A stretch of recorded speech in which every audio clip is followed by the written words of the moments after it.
오늘 다시 쓰는 구원론 7탄입니다. 제목이요. 창세전 구원은 혹은 창세전 선택은 개나 줘버려라. 개나 줘버려라.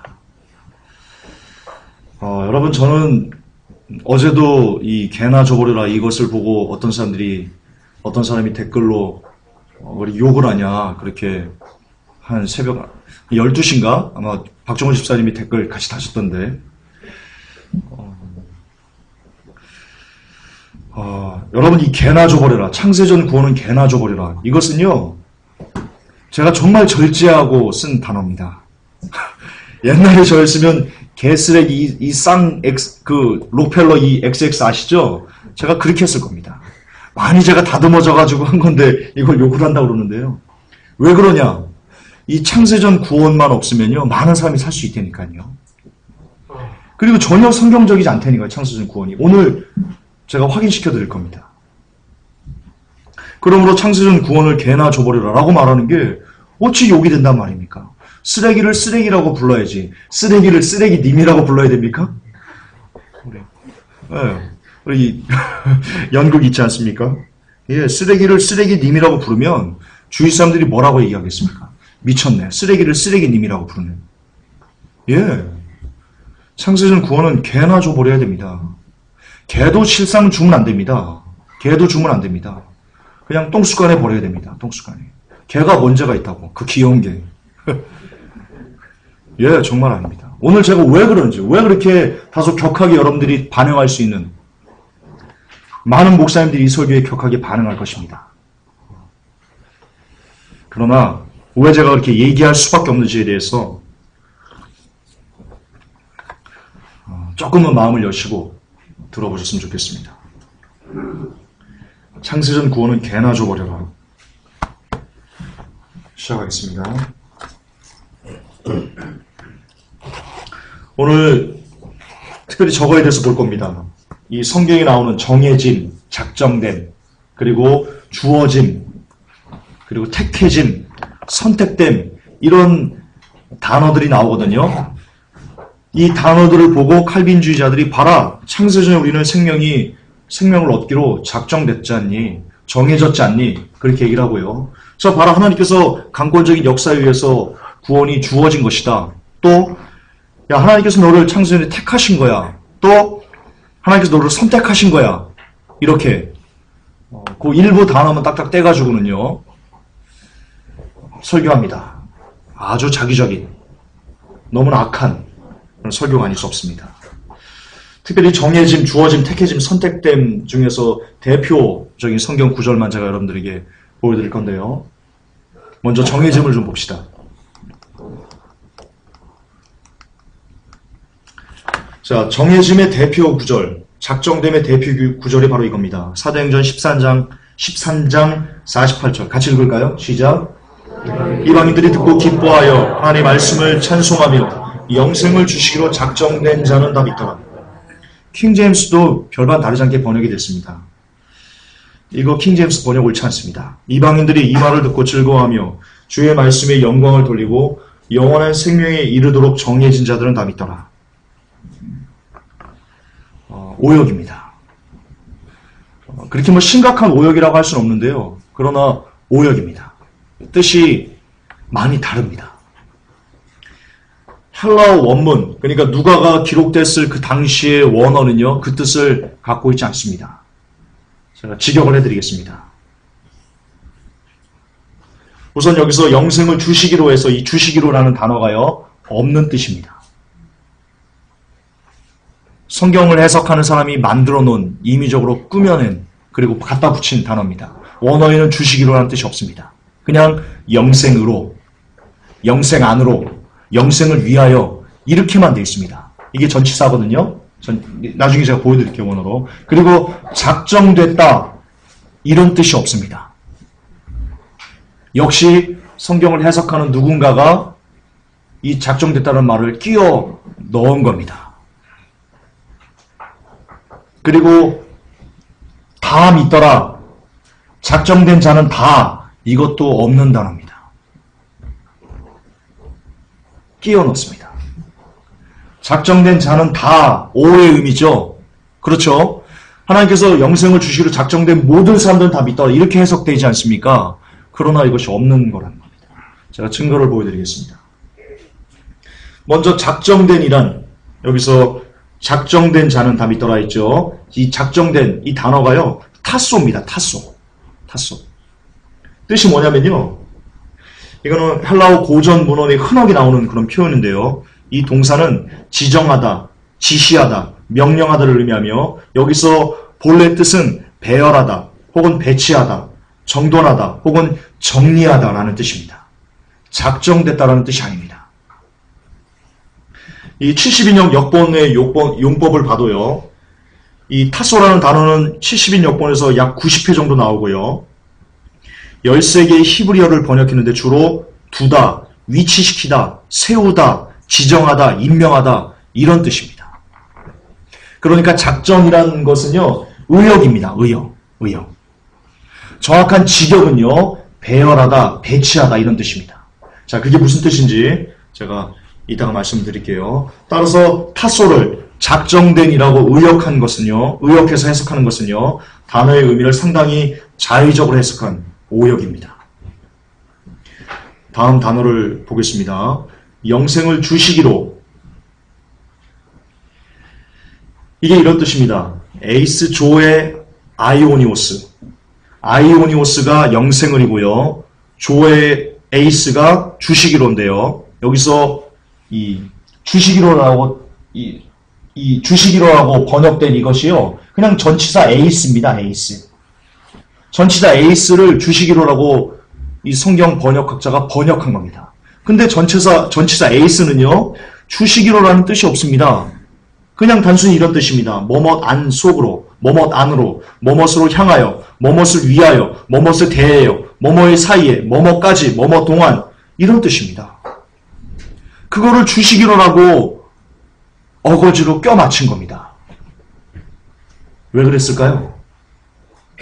저는 칼빈주의의 영향이 있다고 저는 생각합니다. 예정론의 영향이 있다고 저는 생각합니다.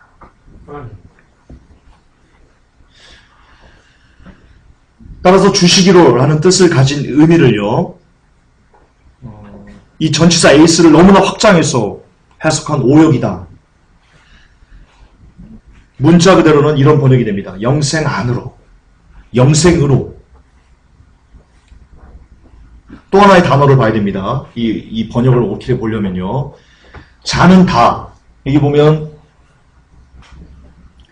영생을 주시기로 작정된 자는 다, 여기서 자는 다가요, 역시 없는 단어인데요, 이것도 역시 그냥 호소스입니다. 호소스. 뜻은요, 자는 다가 아니고요, 올 뜻이 아니고요, 뭐뭐만큼 많은 이란 뜻입니다. 이게 많이 달라요. 올과 뭐뭐만큼, 이것은 달라요. 올은요, 조건이 없는 거예요. 모두 다른 거예요. 근데 뭐뭐만큼 많은은요, 여러분 어떤 한정된 수가 있는 거라고요. 국어 용법으로 그래요. 달라요. 아주 심각하게 차이가 나요. 그래서요, 이것을 합치면요, 이런 뜻이 됩니다. 사도행전 13장 48절의 정확한 번역은 이렇습니다.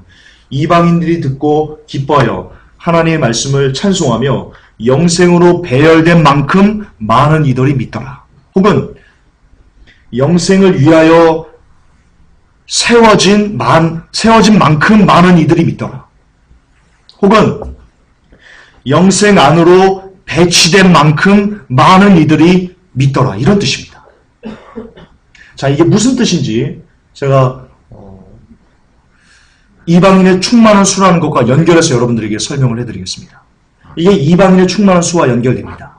여러분, 성경은요, 하나님께서 유대인들이 복음을 거부하자 하나님께서 이 교회라는 것을 예정하셔서 이 이방인들의 구원의 문을 여시겠다고 성경은 기록되어 있습니다. 그리고 이방인의 수가 충만하기까지 잠시 동안 유대인들의 눈이 가려질 것이다. 라고 되어 있습니다. 여러분, 사도행전 14장 48절은요, 이방인들에 대한 얘기입니다. 이방인들의 복음이 들어가고 이방인들이 복음을 받아들이게 되는 이유입니다. 자, 뒤에 좀 더 설명을 하고 말씀을 드려야 되겠네요. 이해가 좀 안 되시는 것 같은데. 여러분, 이 사도행전은요, 누가가 기록했습니다. 바울이 기록한 게 아닙니다. 아시죠? 누가복음하고 사도행전을 기록했습니다. 여러분 누가가요 당시 경험들을 근거로 그 기억을 떠올렸거나 혹은 당시 바울과 바나바가 이방인들의 복음을 전하니까 이방인들이 막 복음을 듣고 막 환호하는 그 모습을 메모를 했다가 나중에 기록을 했거나 둘 중에 하나입니다. 그때요 누가가 뭘 목도했냐면 사도 바울과 바나바가 유대인들의 먼저 복음을 전했더니요 유대인들이 거부합니다. 그래서 사도 바울이 유대인들에게 이렇게 얘기합니다. 너희들이 영생을 받기로 거부하는 사람들처럼 행하니까 내가 이방인들에게 갈 거야. 그리고는 이방인들이 가가지고요 복음을 전했더니 그 말을 듣고 이방인들이 듣고 환호하면서 막 즐거우면서 사도 바울 선생 잘 왔습니다. 우리에게 복음을 주셔서 감사합니다 하면서 환호하는 것을 누가가 본 겁니다. 그걸 누가가 보고는 그냥 기록한 겁니다. 영원한 생명으로 배열된 만큼 많은 이방인들이 믿음을 갖게 되는 것을 내가 봤다라고 기록한 겁니다. 왜 누가는 영원한 생명으로 배열된 만큼, 영원한 생명으로 배치된 만큼 많은 이방인들이 믿음을 갖게 되는 것을 내가 봤다라고 사도행전에 기록했을까요? 왜 누가는 그렇게 기록했을까요? 누가는 아는 겁니다. 하나님께서 구약에 내 백성 아닌 자로 내 백성이 되게 한다. 내 백성 아닌 자로 내 백성이 되게 해서 유대인들을 시기나게 한다. 그 구약의 예언을 누가는 알고 있습니다. 여러분 유대인들은요 구약을 정말 토시 하나까지 다 외우는 사람들이 있습니다. 구약에 대한 예언이 아주 빠삭합니다. 그러므로 이 누가가 사도행전에서 이방인들이 듣고 복음을 환호하는 것을 보면서 그동안에는 이방인들의 복음을 전하면 안 됐거든요. 개취급했거든요.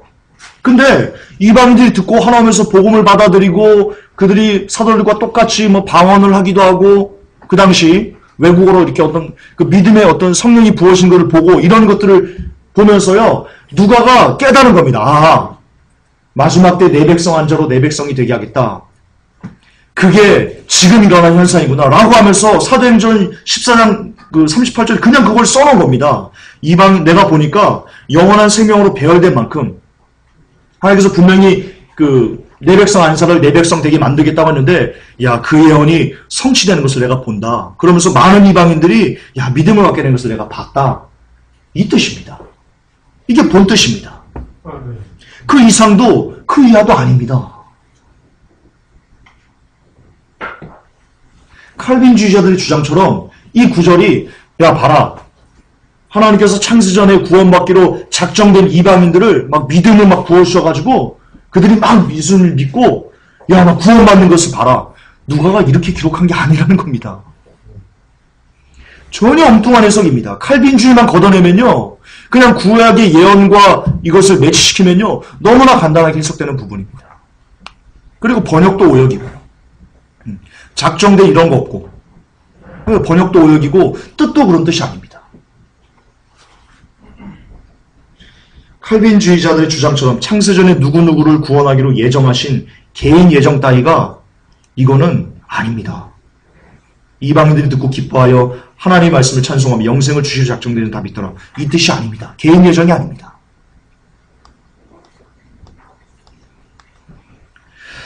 그리고요 그것을요 사도 바울이 14장 가서 얘기합니다. 14장 가서 13장에서 분명히 누가가 이방인들이 구원받는 것을 기록했죠. 14장 가서 사도 바울이 이렇게 얘기를 합니다.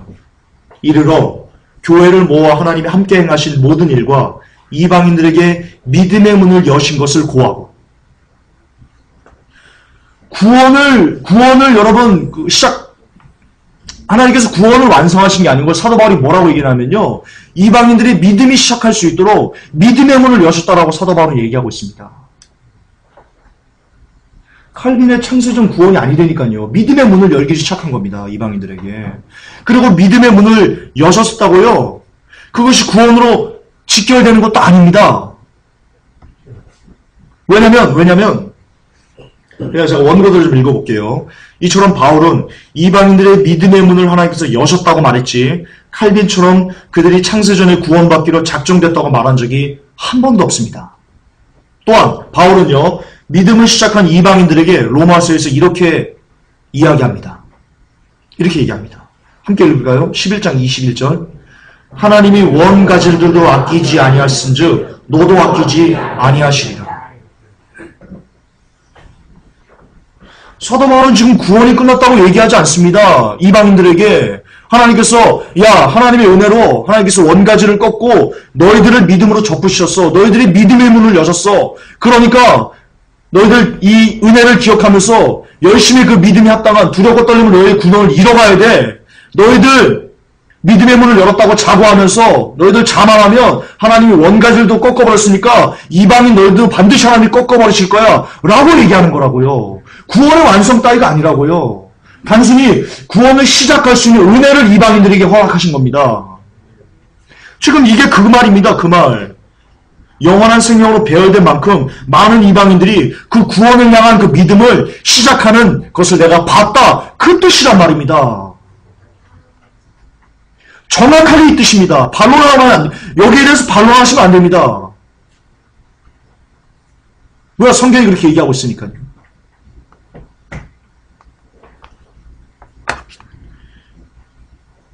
따라서 바울은 한 번도 거듭 반복하지만 창세전에 너희는 구원받기로 예정됐다라는 개념을 언급한 적이 없습니다.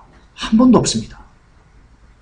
근데 칼빈은 사도 바울 선생이 창세전 구원 예정을 강력하게 주장하신 사람이다. 그렇게 얘기하고 있습니다. 그러니까 얼마나 칼빈이 나쁜 겁니까? 사도 바울 선생님이 하늘에서 들으면요. 뒷목을 잡을 겁니다. 야, 칼빈 너 웃기는 놈이네? 나는 그런 적이 없는데? 예, 그러실 겁니다. 그러시고 남을 겁니다. 여러분, 믿음을 시작하는 것도 귀합니다. 귀합니다. 하지만, 여러분, 더 귀한 것은요, 구원의 완성입니다. 왜냐하면, 이 믿음의 중간에서 파선한 많은 이들이 성경에 나오거든요. 믿음을 시작했습니다. 이방인들이. 근데 이방인들 중에 후메네오와 알렉산더, 아나니아, 삽비라 이런 사람들은 믿음을 시작했습니다. 그러나 중간에 믿음에서 파선해서요. 사단에게 내어준 바 됐습니다. 멸망당했습니다. 자, 칼빈주의자들의 입장대로라면 믿음을 시작한 것이 곧 이꼬로 구원으로 예정된 거라면 알렉산더, 후메네오는 뭡니까? 사도 바울은 왜 두렵고 떨림으로 구원을 이루라고 말했고 사도 바울은 왜 심지어 내가 복음을 전한 후 버림을 받을까 두렵다라고 고백을 해야 되나? 여러분 사도 바울은요 성경 보면요 개인 예정까지 성취한 사람입니다. 하나님께서 창세전에 이 사람은 이방인의 사도를 쓰기 위해서 창세전에 예정했다라고 한 사람입니다. 사도 바울. 여러분 개인 예정이 나옵니다. 물론 사명 예정입니다. 구원이 아닙니다. 어떤 사람을 쓰기 위해서 마지막 때 하나님의 복음의 역사를 쓰기 위해서 부르신 사람들이 몇몇 있습니다. 예레미야 같은 경우가 그런 경우입니다. 예레미야에서 이렇게 나옵니다. 내가 모태에서 조성되기 전에 하나님께서 나를 하셨다. 그건 예레미야 사명 예정입니다. 마지막 때 이스라엘을 깨우는 선지자로서 쓰시기 위해서 예레미야를 예정하신 겁니다. 예수님께서 사명 예정입니다. 이렇게 사명 예정, 개인 예정은 나오는데 그 중에 한 명이 바울이라니까요. 창세전에 내가 이방인의 사도가 되기 위해서 이방인의 많은 복음을 전하기 위해서 내가 택정함을 입었다. 구별됐다. 네. 그런데 사도 바울이 뭐라고 얘기합니까? 그렇게 성경에 나오는 사명 예정, 개인 예정을 성취한 사도 바울이 뭐라고 얘기합니까? 심지어 그런 사람마저 내가 버림을 받을까 두렵다라고 얘기한다고요. 그래서 내가 나를 쳐서 복종시킨다 라고 얘기한다고요. 왜? 왜 내가 나를 복음을 전한 다음에 나를 쳐서 복종해요? 내가 버림받을까 두려웠어. 내가 구원을 잃고 지옥을 갈까 두려웠어. 사도 바울이 그렇게 얘기하고 있다고요. 근데 여러분 중에 사명 예정 받은 사람 있어요? 사도 바울 사명 예정을 받은 사람조차 내가 하나님의 버림을 받을까 두렵다고 말했는데 심지어 우리일까 봐요? 사명 예정과는 아무런 관계가 없는 저와 여러분들일까 봐요? 그렇잖아요. 우리는 얼마나 더 버림받기 쉽겠어요. 그런데 칼빈은 사도 바울은 자기가 버림받을까 두려웠는데 칼빈은 여러분들은 다 교회만 나오면 구원받았답니다. 영접 기도하면 구원받았답니다. 사형리로 당신은 죄인입니다. 구원받을 필요가 있습니다. 자, 이 시간 주권을 하나님께 드리세요. 자, 따라하세요. 나는 예수님을 영접하기를 원합니다. 할렐루야, 구원받았습니다. 미친 거죠. 미친 거죠. 사형리 개나 줘버려야 됩니다. CCC에 사는 사형리는 개나 줘야 됩니다. 아, 쓰레기입니다. 개쓰레기입니다. 아주. 저도 사형리로 전도해봤습니다. 저도 해봤습니다.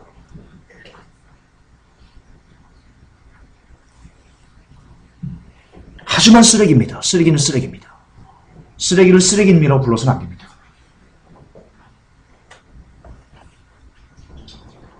예, 믿음을 시작하는 거 중요합니다. 이방인들이 믿음의 눈을 열어준 거 중요합니다. 그러나 더 중요한 건 끝까지 그 믿음을 갖고 계속해서 열매를 맺어가는 삶. 그게 진짜 중요합니다. 그걸 하지 않을 바에는 차라리 믿음을 시작하지 않으시는 게 낫습니다. 차라리. 뭡니까? 어쨌든 하나님 뜻대로 하나님을 내가 잘 믿는다는 것 때문에 술, 담배도 안 하고 나쁜 것도 안 하고 어쨌든 끊임없이 새벽기도 다니고 그랬는데 새벽 가서 들은 게 새벽 예배 가서 듣는 것들이 오늘 여러분들 하나님께서 복을 주십니다. 오늘 물질의 축복을 주십니다. 새벽 예배 다닌 거예요? 무슨 새벽 예배를 다닌 거예요? 새벽 마귀당을 다닌 거죠. 아니에요? 그게 무슨 새벽 예배예요? 여러분, 지나친 비판이 아니에요. 지나친 비판이. 새벽 예배를 왜 다녀요? 왜 기도하러 다녀요? 왜 예배드리러 다녀요? 어떻게든지 하나님의 뜻을 알아서 하나님 사람답게 살기 위해서 새벽 예배 드리는 거 아니에요. 근데 새벽 예배당 갔는데 오늘 할렐루야 11조 하시면 하나님 복을 주신답니다. 11조 때 먹은 도둑놈들 이런 거 듣고 번역신학 듣고 무슨 새벽 예배를 다닌 거예요? 새벽 마귀당 다닌 거죠. 새벽 마귀당. 왜 새벽 예배를 40년 동안 하는데 마지막 때 주님 오십니다라고 복음을 전하면 그런 시어머니에게 혹은 아버님에게 혹은 누굽니까? 어르신들에게 장로님들에게 주님 오신다라고 하면 웃기는 소리 하고 있어. 예수나 잘 믿어. 똑바로 믿어. 왜 그럽니까? 새벽 기도를 40년 다니는데 왜 그럽니까?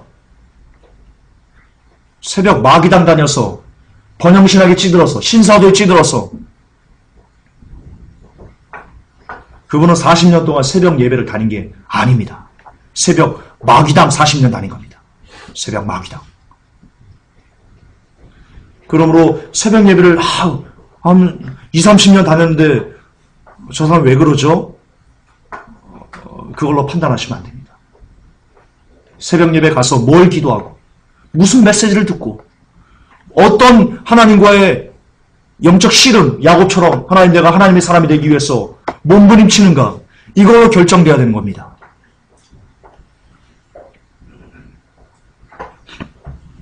정말입니다.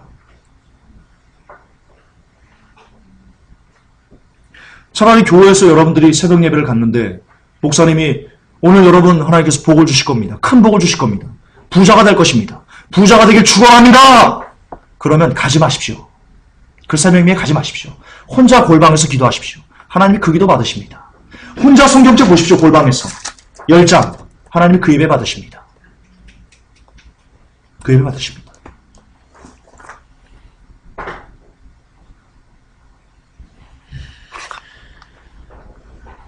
여러분 바울이 말하는 이방인의 충만한 수에 이르는 법이 또 있습니다. 자, 그들 말대로 그래 작정이 있다고 칩시다. 그들의 번역이 옳다고 우기면 그래 우기는 대로 제가 인정해드리겠습니다. 그러나 그럴지라도 영생을 얻기로 작정된 자는 이런 사람들입니다.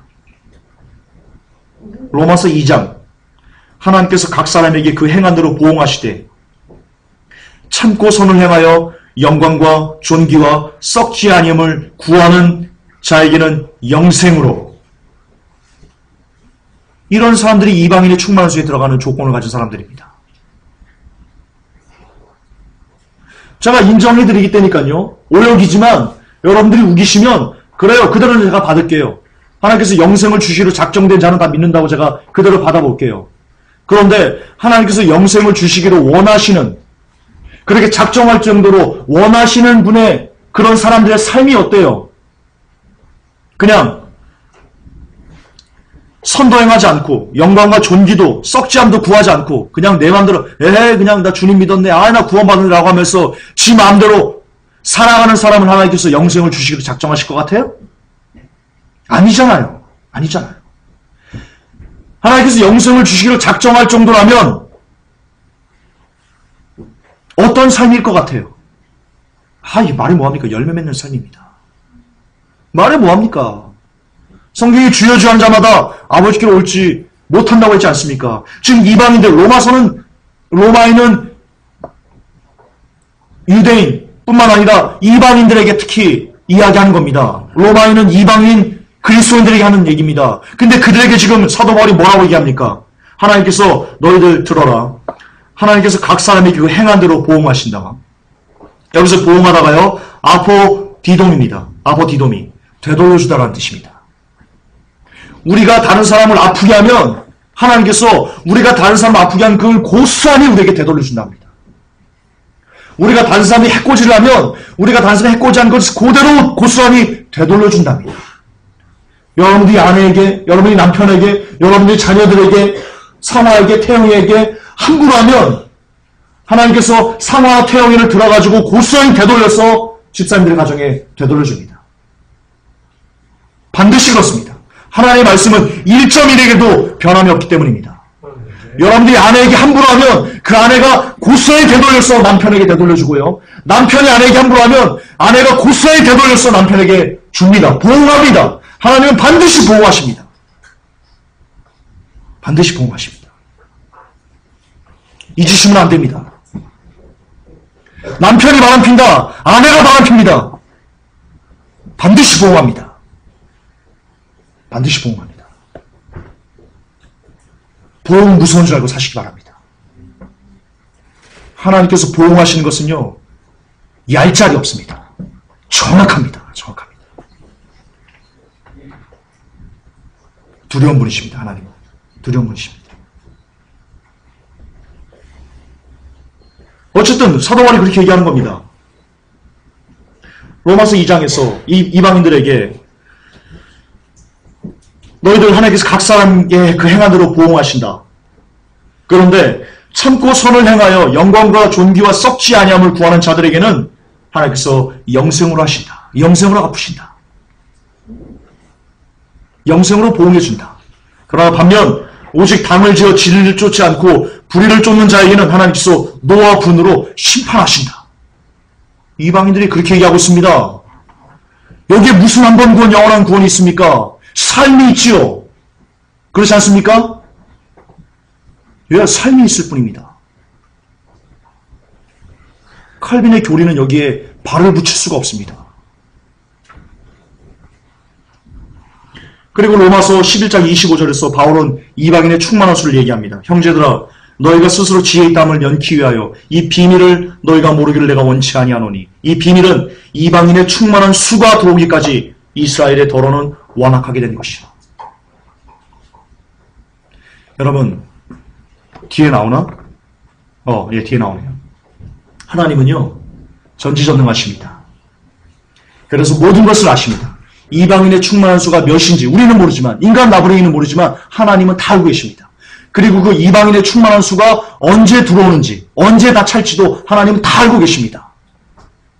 그러나 그렇다고 그것은 그냥 아시는 것이지 전능하시기 때문에 그냥 아시는 것이지 그 이방인의 수를 채우시려고요 각 사람들을 강권하게 어떤 안 믿으려고 막 애를 쓰는데 막 더럽게 살려고 애를 쓰는데 그 사람을 강권적으로 역사해가지고 막 바꿔가지고 성화시켜가지고 이방인의 수를 채우지 않으십니다. 않으십니다. 왜냐? 하나님의 속성에 위배됩니다. 성경에 하나님의 속성이 뭐라고 되어 있습니까? 공평과 정의와 그리고 아주 균형과 이런 것이 하나님의 속성이 있지 않습니까? 하나님은 공평하십니다. 따라서 어떤 사람은요 정말 이 빛을 받고 하나님 말씀대로 살기 위해서 막 몸부림치는 사람들이 있습니다.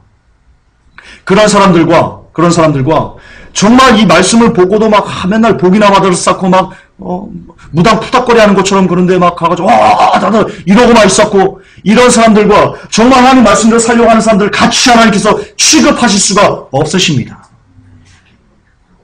없으십니다.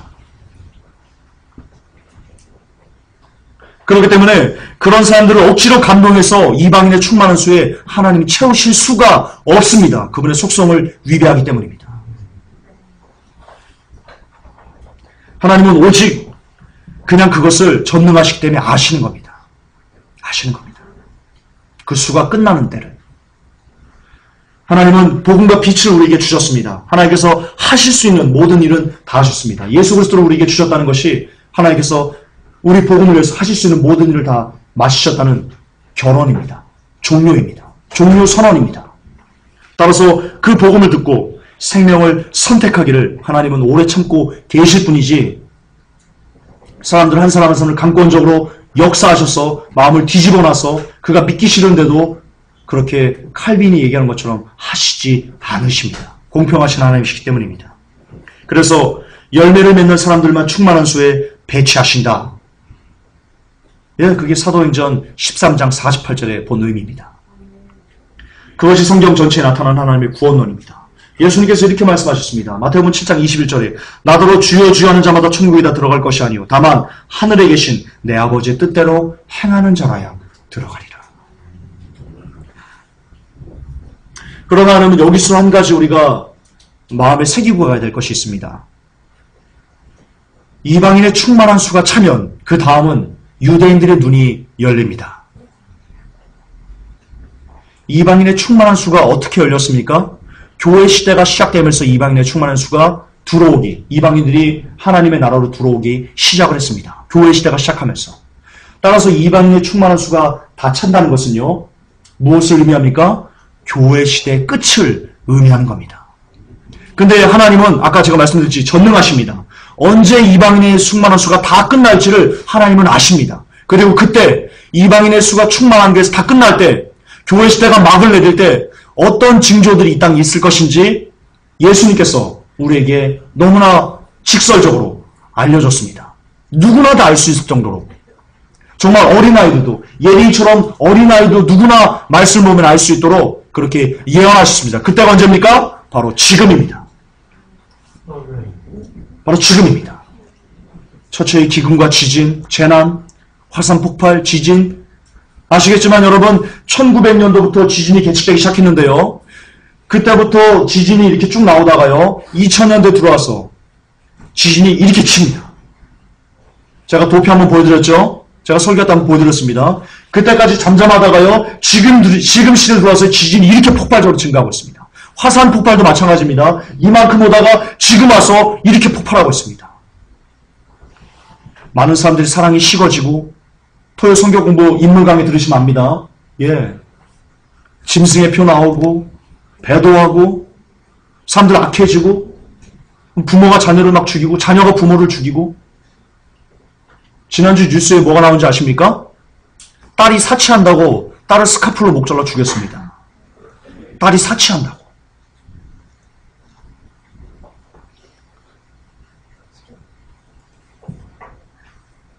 이 말이 됩니까? 언제 이런 세상이 있었단 말입니까? 근데 예수님께서 뭐라고 말씀하셨냐면, 이방인의 충만한 수가 다 차면, 하나님께서 원하시는 그 추가 다 차면, 하나님께서 복음을 주고, 복음을 이 땅에 던지고, 던졌다? 던졌다는 표현은 좀 그런데, 복음을 이 땅에 소중히 주시고, 그리고 나서 기다리셨습니다. 그 복음을 듣고 반응해서 정말 열매를 맺는 사람들이 이 나라에 들어오기를 기다리고 계십니다.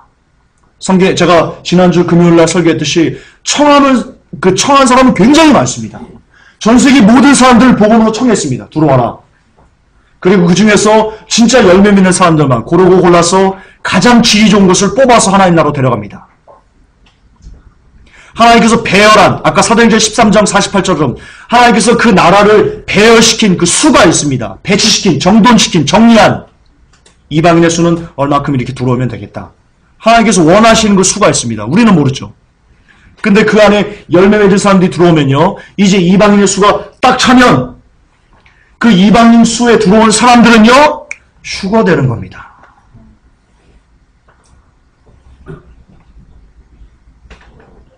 그리고 이 땅에 이제 그 안에 들어오지 못한 그 자격이 미달된 사람들이 남겨져서 하나님이 최후의 심판을, 그 진노의 심판을 받게 되는 겁니다.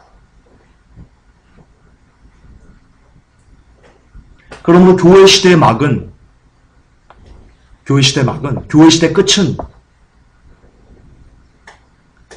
여러분들이 좀 심각하게 받아들여야 됩니다. 그리고 저는 개인적으로 그게 이번 WCC로 끝났다. 하나님께서 다 이방인의 충만한 수를 다 채웠다.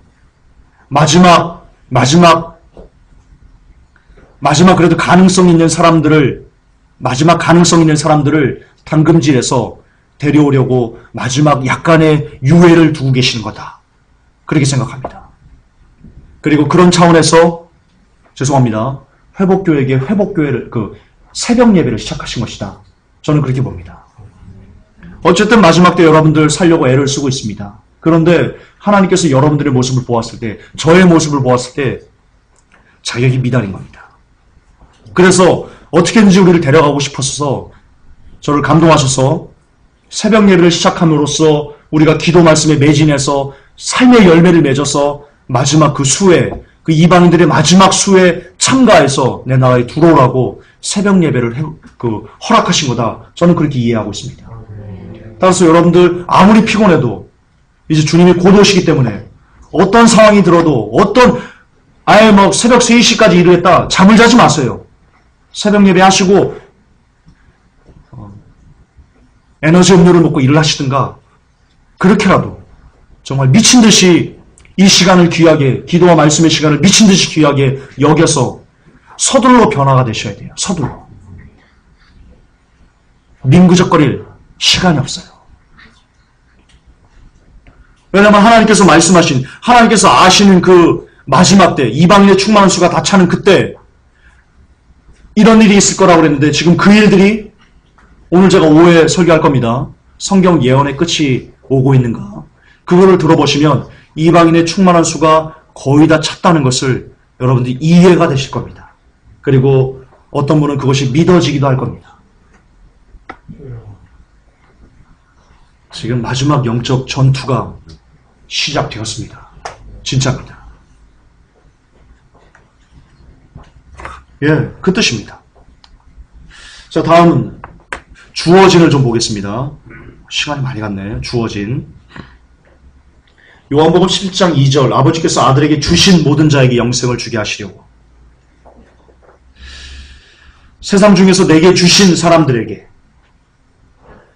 내가 저희를 위하여 비옵나니 내가 비옵는 것은 세상을 위함이 아니요 내게 주신 자들을 위함이니이다. 요한복음 17장 11절에 나는 세상에 더 있지 아니하오나 저희는 세상이 있사옵고 나는 아버지께 가옵나니 거룩하신 아버지여 내게 주신 아버지의 이름으로 저희를 보존하사. 요한복음 17장 12절 내가 저희와 함께 있을 때 내게 주신 아버지의 이름으로 저희를 보존하여 지키었나이다. 자, 이걸 갖고요, 이렇게 지금 주어진, 기분, 이걸 갖고요, 칼빈주의자들이 어떻게 설교하는지 봅시다. 맥천이라는 신학자입니다. 나는 요한복음 17장에 예수님의 대제사장적 기도 안에서보다 더 분명히 예정이 가르쳐질 수 있는 것은 보지 못했다. 무슨 뜻입니까? 여기서 주신이라는 단어를 갖고요, 하나님께서 영생을 주시기로 창세전에 예정하셨다. 그것을 뽑아낸 겁니다. 그러나 제가 뒤에 이 주신 의미의 실체를 여러분들에게 알려드리면요, 참담할 겁니다. 참담할 겁니다. 쿠스탕스, 유명한 신학자입니다. 이렇게 얘기했습니다. 우리는 아버지께서 아들에게 준 선물이라는 사실과 우리가, 여러분들이 아버지께서 하나님, 예수 그리스도에게 준 선물이랍니다. 우리가. 여러분, 성경에 그런 개념은 나오지 않습니다. 우리가 하나님의 선물이라는 개념은 조금도 나오지 않습니다.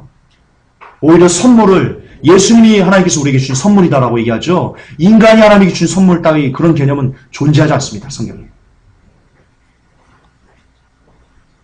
우리는 아버지께서 아들에게 준 선물이라는 사실과 우리를 어떤 특별한 방법으로 아들 하나님에게 주시기 전에 이미 아버지의 소유임을 암시하는 요소들이 주님 자신에 의해 계획, 제약인된다. 쿠스탕스가 이걸 근거로 얘기하는 겁니다. 요한복음 이 구절들 근거로. 여러분 좋아하시는 목사님입니다. 마틴 로이드 존스 목사님. 지독한 칼빈주의자입니다. 좋아하지 마십시오. 지독한 칼빈주의자입니다. 이렇게 얘기했습니다. 친구요, 만일 당신이 그리스도인이라면 당신이 세상이 기초를 놓으시기 전에 하나님의 흥미와 고려의 대상이었음을 아는가? 이 모든 것이 시간 이전에 영원에서 계획되었음을 기억해야만 한다. 그 천주교의 실체로 일약 스타가 된 마틴 로이드 존스 목사님께서 그렇게 이야기합니다. 그럼 진실은 무엇입니까? 진실은 무엇입니까? 진실은 이렇습니다. 이것은 기본적으로 제자들을 두고 한 말입니다. 이 말이 제자들을 직접적으로 언급했다는 증거는 바로 뒤에 이어 나옵니다. 자, 여기 보면요.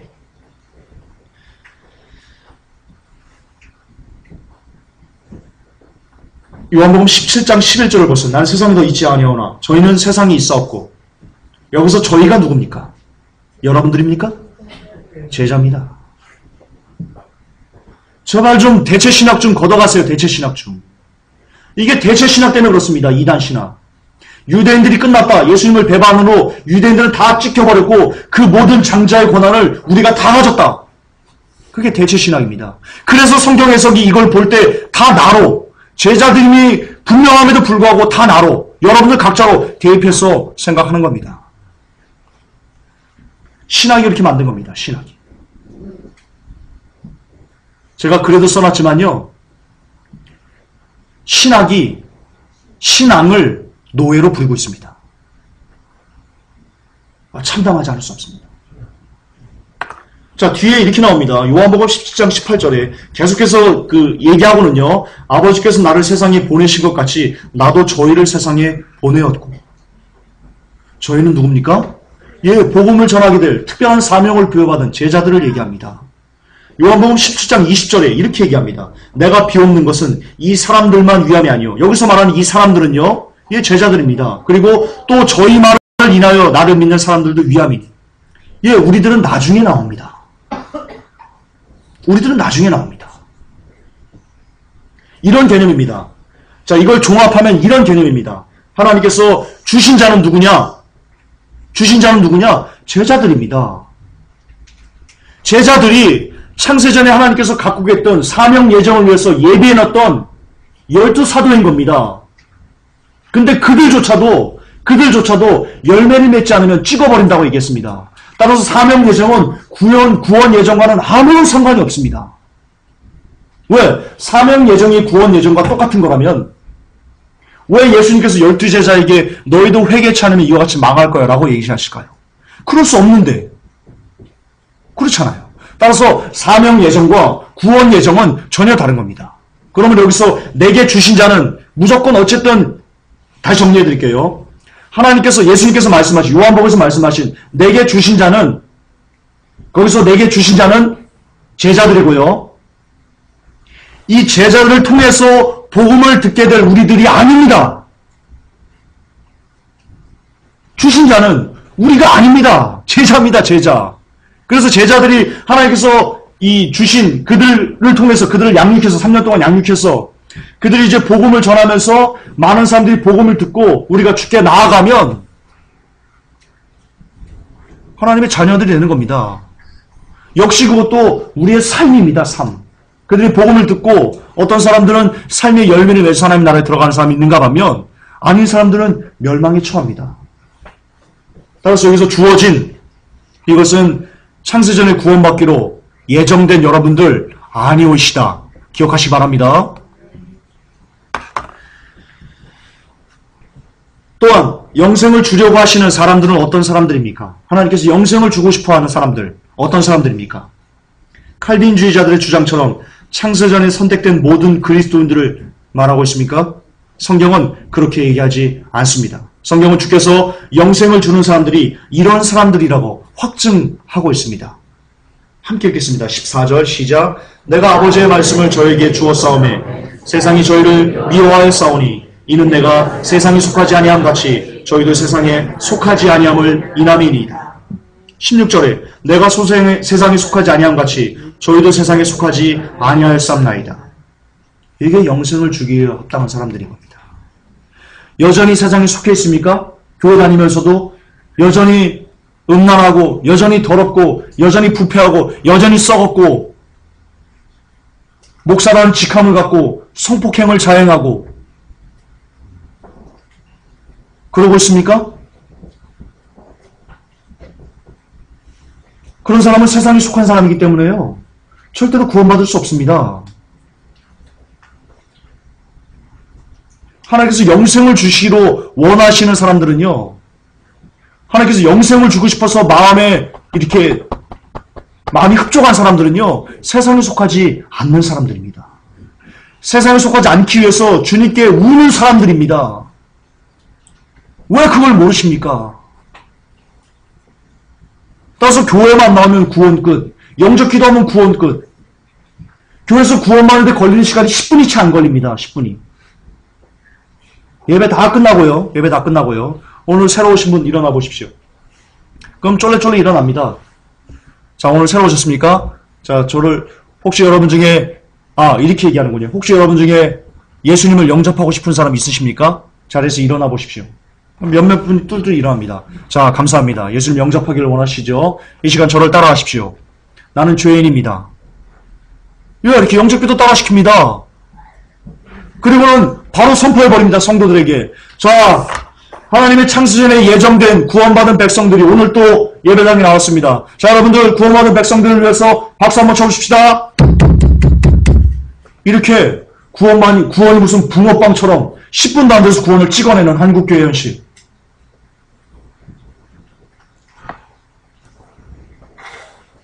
여러분, 붕어빵 구원은요, 먹어버리면 끝납니다. 먹어버리면 끝납니다. 영원하지 않습니다. 근데 바로 그 칼빈주의 때문에, 창세전 구원 예정 때문에, 오늘날 구원론이 그렇게 되었습니다. 그러므로 제가, 개나 줘버려라. 이게 지나친 말입니까? 어떻게 지나친 말입니까? 부족한 말이죠. 부족한 말이죠. 영생을 얻기에 합당한 사람은 늘 하나님의 말씀을 가슴에 담고 세상에 속하지 않는 모든 사람들을 지칭하는 겁니다. 근데 이 말을 누구로부터 듣는 거예요? 제자들로부터 전해받는 겁니다. 다시 말해서 이 성경에서 그 비밀을 깨달아 아는 사람들을 얘기하는 겁니다. 아무리 교회에서 직분이고 위대한 신학자라고 해도 세상에 속해 있으면 그는 영생을 얻지 못하고 영멸에 처하게 됩니다. 지옥 아랫목에서 아뜨거 하게 됩니다. 따라서 창세전 선택, 창세전 구원 따위는 성경에 없습니다. 또 하나를 잠깐 보겠습니다. 마태복음 11장 27절. 이것도 굉장히 많이 오해되는 그런 구절인데요. 내 아버지께서 모든 것을 내게 주셨으니 아버지 외에는 아들을 아는 자가 없고 아들과 또 아들의 소원대로 계시를 받는 자 외에는 아버지를 아는 자가 없느니라. 여러분, 이 구절을 칼빈주의자들이 이렇게 얘기합니다. 자, 봐라. 아무도 알 수 없다. 하나님은 아무도 알 수 없어. 하나님과 그 아들의 소원대로 계시를 받은 자들만 아니까 하나님께서 강권적으로 구원을 역사해 주셔야 돼. 이렇게 얘기합니다. 그러나 역시 잘못된 번역입니다. 계시를 받는 자, 아포칼립토입니다. 아포칼립토. 뜻은 이전에 감추인 것을 드러내다입니다. 물론 계시를 받다도 어느 정도 그렇게 완전히 이렇게 100% 틀리다. 그런 번역은 아닙니다. 그러나 더 정확한 것은요. 이전에 감추인 것들을 드러내는 겁니다. 여러분, 구약의 이사야서에 제가 한번 말씀드렸습니다. 이사야서에 어떤 사람들의 눈을 어둡게 하고, 기억나시는 분? 유대인들의 눈을 어둡게 하고 이제 이방인들의 눈에 그 비밀을 열어서 구원을 얻게 한다. 이거 설교를 계속 들으셔야 되는데 그거 얘기하는 겁니다. 우리가 마가복음 4장 할 때 얘기했지 않습니까? 비유가 아니면 말씀하지 아니하시고 다만 혼자 계실 때 그 제자들에게 모든 것을 해석하시더라. 이거 여러분 기억나시죠? 제가 설교했던 거. 이거 다시 설교하려면 시간 많이 갑니다. 찾아보십시오. 그 뜻입니다. 계시를 받은 자는.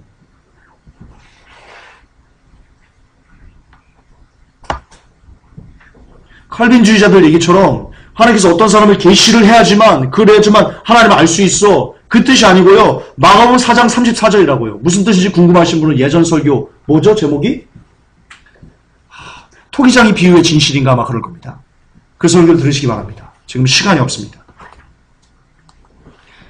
자, 세 번째 빨리 나가겠습니다. 택함 받은.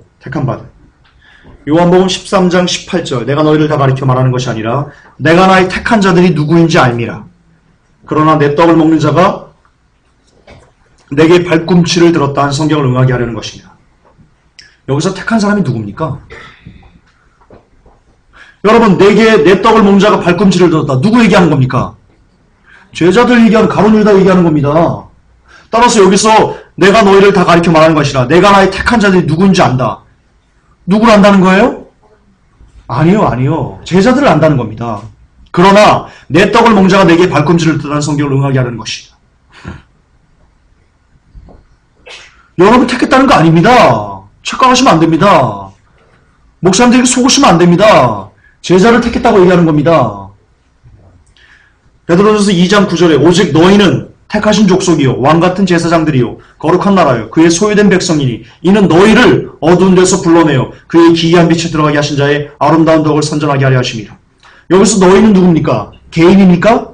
아닙니다. 공동체입니다. 제가 공동체 예정은 있다고 말씀드렸지 않습니까? 공동체 예정이 있어야지만 이방인의 충만한 수가 시작합니다. 따라서 이것은 공동체 예정을 하나님께서 이야기하시는 겁니다. 교회를 이야기하시는 겁니다. 교회를. 에베소서 1장 4절에도 곧 창세전에 그리스도 안에서 우리를 택하사 여러분들 한 사람 한 사람을 택한 게 아닙니다. 우리라는 공동체를 택한 것입니다. 그 공동체 안에 들어와서 열매 맺는 사람들은 구원받게 되는 겁니다. 열매 못 맺으면요 바깥 어두운 데 던져져서 슬피 울며 이를 갈게 된다라고 성경은 이야기하고 있습니다. 따라서 개인 택함은 사명 예정으로 예수님, 바울, 세례 요한, 예레미야 그리고 12사도 등 요 정도만 들 수 있고요. 여러분 개인이 창세전에 구원받기로 예정됐다, 택함을 받았다라는 칼빈의 사상은 성경에 전혀 나오지 않는 아주 개쓰레기입니다. 개쓰레기. 허구입니다. 허구. 소설입니다. 소설. 그 소설을 한국교회가 열광하고 있는 겁니다. 그 소설. 팩트가 아닌 소설의 한국교회가 열광하고 있는 겁니다. 복창이 터질 일이죠. 복창이 터질 일. 자, 마지막 선택하다. 마태복음 24장에 22절 그날들을 감하지 아니할 것이면 모든 육체가 구원 얻지 못할 것이나 그러나 택하신 자들을 위하여 그날들을 감하시리라. 24절에 거짓 그리스도들과 거짓 선지자들이나 큰 표적과 기사를 보이어 할 수만 있으면 택하신 자들도 미혹하게 하리라. 31절에 저가 큰 나팔 소리와 함께 천사들을 보내리니 저희가 그 택하신 자들을 하늘 이 끝에서 저 끝의 사방에서 모으리라. 여기서 택하신 자들을 여러분들이라고 얘기합니다. 지금 크리스천들이라고 얘기합니다. 여러분 여기서 택하신 자들은요 첫째 유대인들, 환란에 남겨진 유대인들 그리고 역시 휴거되지 못하고 남겨진 그리스도인들을 통칭해서 얘기하는 겁니다. 근데 이것을 구원받은 크리스찬 그렇게 이야기하고는 아주 무식한 성경에서 얘기 바로 칼빈주의입니다.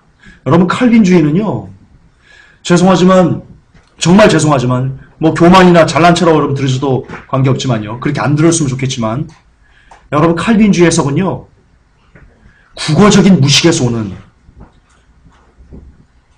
어떤 성경적인 무식이 아니고요 국어 해석적인 무식에서 오는 그런 처참한 결과입니다. 칼빈주의 해석은 그렇습니다.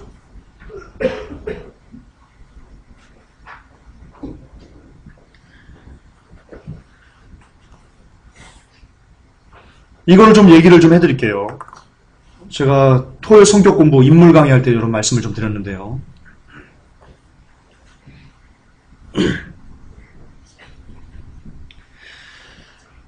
많은 사람들이 이 구절을 갖고 뭐라고 얘기를 하면요. 환란 후 휴거다 라고 이야기를 합니다. 환란 후 휴거다. 이 구절을 갖고 마태복음 24장을 갖고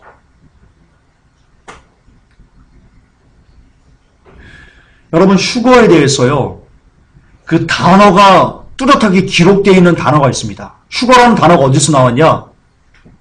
사도 바울이 그 단어를 썼습니다. 먼저 죽은 자들이 무덤에서 일어나고 살아남은 자도 호련히 변하여 하늘로 끌어올려 공중에서 주를 영접하리라. 거기서 나온 단어가 휴거입니다. 거기서 끌어올려라는 단어가요, 할파조입니다. 할파조. 뜻이 뭐냐? 여러분들이 눈을 깜짝이는 것보다 더 빠르게 찰나에 지나가는 시간이 바로 할파조입니다. 주께서 호령 나팔을 불면요, 그 마지막 나팔을 우리가 듣게 되면요, 마지막 나팔? 그 개념도 요한계시록과 안 되는 거고요. 어쨌든 나팔을 들으면 우리가 호련히 변화돼서 올라갑니다. 근데 그 시간이 굉장히 찰나입니다. 굉장히 찰나. 여기를 보세요. 여기를 보세요. 그날 후에 즉시 해가 어두워지며 달이 빛을 내지 않으며 별들이 하늘에서 떨어지며 하늘의 권능들이 흔들리리라. 30절에 그때 인자의 징조가 하늘에서 보이겠고 그때 땅의 모든 족속들이 통곡하며 그들이 인자가 구름을 타고 능력과 큰 영광으로 오는 것을 보리라. 예수님의 재림을 온 사람들이 다 봅니다. 온 동네 사람들이 다 봅니다. 온 세계 사람들이 다 봅니다. 근데 그분이 큰 능력과 큰 영광으로 오는 것을 봅니다. 그러면서 통곡합니다. 여러분, 휴거란 할파조라니까요. 우리가 없어졌는지도 모르게 사라지는 시간이라니까요. 근데 많은 사람들이 통곡할까요? 주님이 오시는 것을 보고? 여러분, 이것은 재림을 얘기하는 겁니다. 지상재림을 얘기하는 겁니다. 큰 능력과 구름을 타고 능력과 큰 영광으로 오는 것은요, 계시록 10, 갑자기 생각 안 나네. 계시록에 예수님께서 그 입에 나오는 검으로 싸우면서 흰마을 타고 그 구원받은 여러 백성들 같이 내려오면서 하는 그 장엄한 광경이 나오거든요. 마태복음 24장 30절은 그걸 얘기하는 겁니다. 휴거가 다 끝나고 휴거는 요한계시록 3장에서 나옵니다. 휴거는 요한계시록 3장에서 빌라델비아 교회에게 말씀하지 않습니까? 네가 내 인내의 말씀 지켰으니 나도 또한 너를 지켜 내가 시험의 때를 면하게 하리니. 여러분, 휴거는 그때 일어나는 겁니다. 3장에서 이미 끝나버리는 겁니다. 이거는 마지막 예수님의 지상재림, 그때 그것을 얘기하는 겁니다. 그때 저가 큰 나팔 소리와 함께 천사들을 보내리니 저희가 그 택하신 자들을 하늘 이 끝에서 저 끝까지 사방에서 모으리라. 여기서 택하신 자들은요, 첫째, 환란 때 예수 그리스도를 영접하게 되는, 눈들이 가려졌던 눈들이 열려서 다시 예수 그리스도를 알게 되는 유대인들이요. 둘째는 여러분 중에 누구입니다. 저일 수도 있습니다. 휴거에서 탈락돼서 7년 환란을 겪은 사람들 중에 한 명, 그때까지도 살아있는 사람들, 목배임 당하지 않고 그때까지도 살아서 남았던 어떤 사람들, 그들을 얘기하는 겁니다. 그들이 마지막 하나님이 택하신 사람들입니다.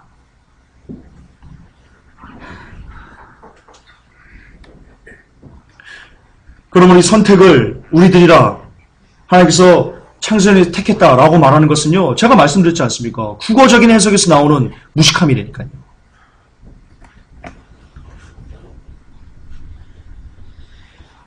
또한 디모데후서 2장 10절에 그러므로 내가 택하신 자를 위하여 모든 것을 참음은 저희로도 그리스도 예수 안에는 구원을 영원한 영광과 함께 얻게 하려 함이로다. 자, 여기서 말하는 택하신 자가 역시 창세전에 구원받기로 예정된 사람인가요? 사도 바울이 그걸 얘기했나요?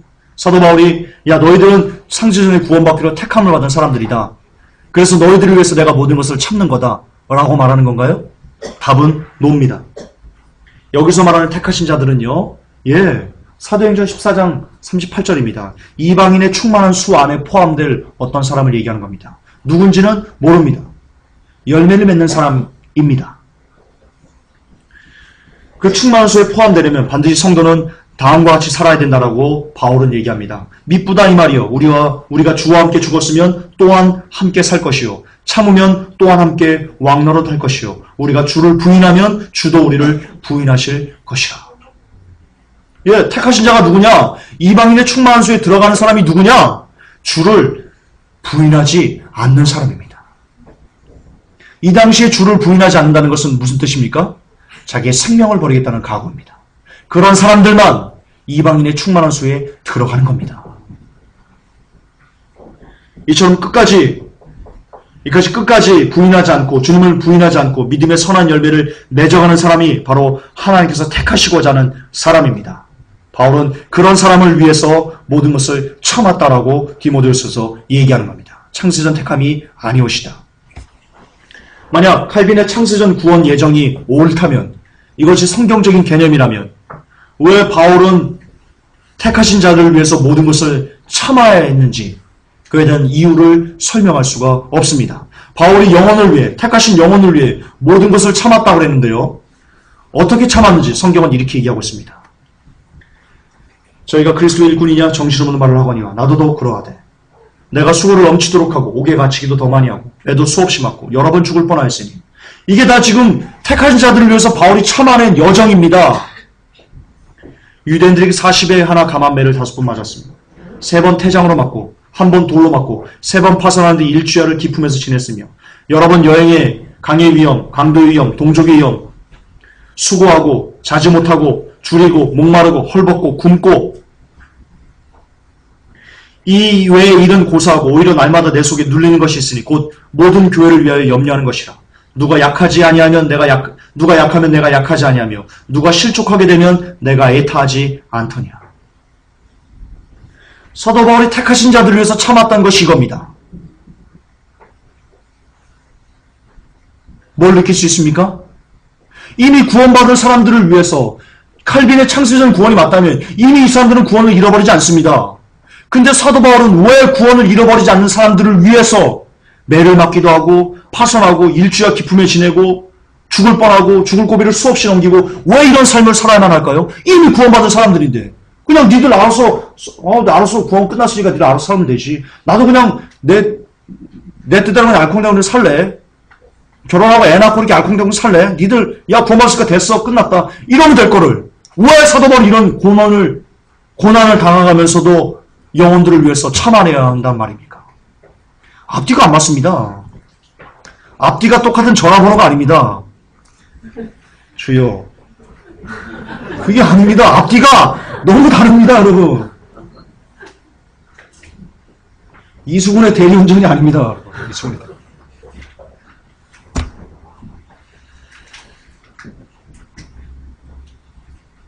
그리고 또한 사도 바울이 뭐라고 얘기했냐면요. 너희들 나를 본받아라 라고 얘기했습니다. 이방인들의 사도인 사도 바울이 너희들 나를 본받아라.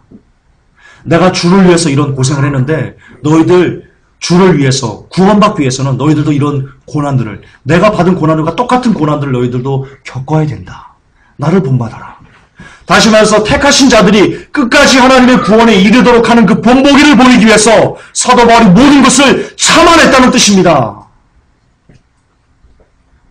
이거 정말 이 귀한 이 사도 바울의 마음을 왜곡해가지고 진짜 칼빈 나빠요.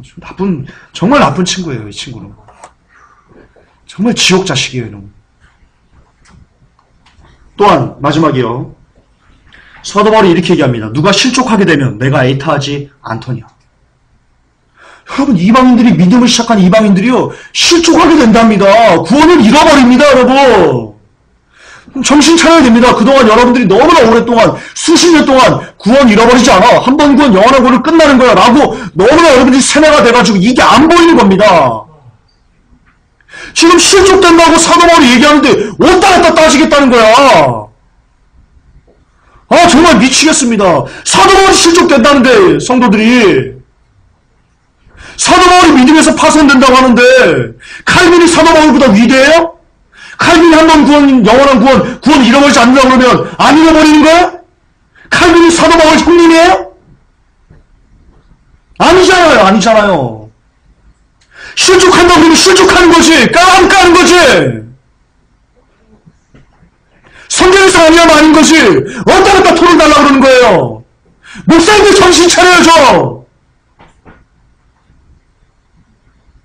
언제까지 영혼을 지옥으로 한 번 구원 영원한 구원이라고 거짓말 쳐가지고 지옥으로 보내려고 하는 거예요. 정신 차려요. 하나님의 재림이 가까워요.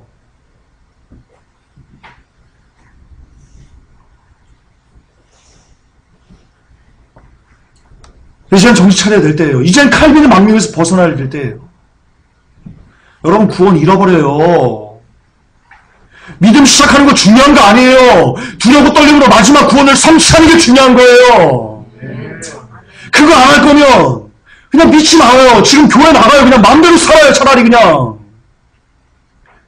그게 더 억울할 거예요. 마지막 때.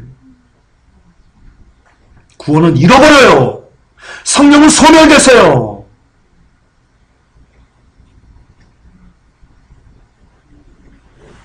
누가 이단인지 보세요. 지금 한국교회 저를 향해서 이단이라고 하고 있어요. 제가 구원 잃어버린다고 했더니 성경이 뭐가 얘기하는지 보세요. 누가 이단인지.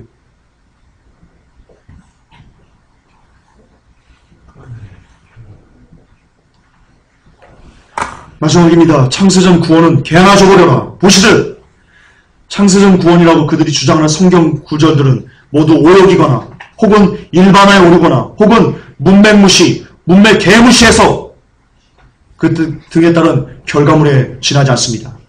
반대로 그 모든 것을 정상적으로 해석하면 창세전 구원이라는 개념은 성경에 없다는 것을 여러분들이 직시할 수 있게 될 것입니다. 그리스도인은 성경을 믿는 사람들이지 칼빈을 믿는 사람들이 아닙니다. 칼빈이 여러분의 교주입니까? 칼빈이 십자가 졌습니까?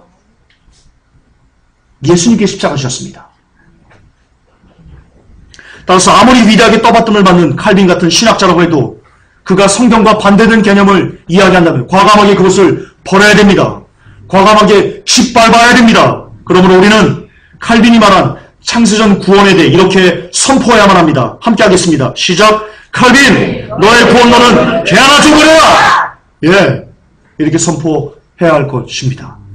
오늘도 칼빈의 구원론에 취하지 않고 오직 성경적인 구원론에 취해서 두렵고 떨림으로 구원을 이뤄가시는 복된 회복의 성도님 되시기를 주 예수 그리스도 이름으로 축복합니다.